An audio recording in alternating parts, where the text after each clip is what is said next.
As Klahadore lay on the ground, he looked angrily at Luffy. The Usopp pirates rushed in and started beating him up despite Usopp shouting at them to stop.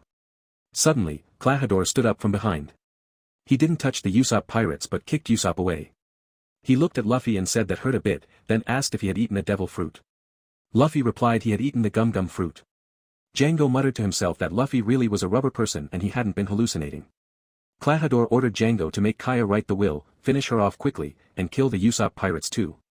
As he marched forward, Zoro stepped in front of him and asked where he thought he was going, calling him to a fight. Zoro then faced off in a fierce battle with Buchi.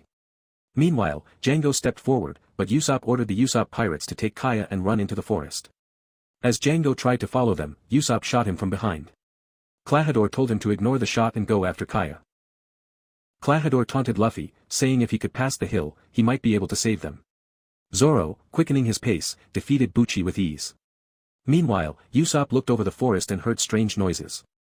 Fueled by anger, he shouted at Klahadore, asking if he had no pity for Kaya or the villagers.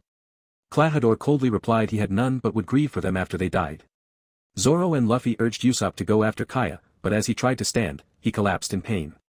Klahadore laughed cruelly, but Usopp, through his agony, declared that even if he was hurting, he wouldn't let Klahadore harm Kaya or the village. The pirates laughed at him, mistaking his tears of pain and resolve for cowardice.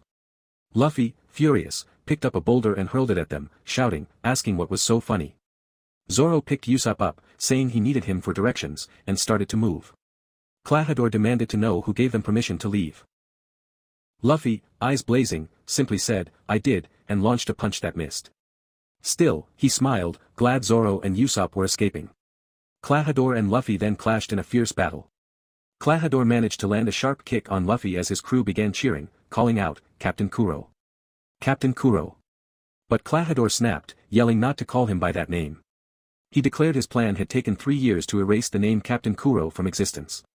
He began recounting his story, saying he was tired of constantly being hunted by marines and bounty hunters. One day, when a marine ship attacked them, he sailed alone to it and killed all aboard except one. He hypnotized one of his own crew to believe he was Captain Kuro and the surviving marine to believe he had captured the real one. That way, he was declared dead, and he vanished from the world's radar.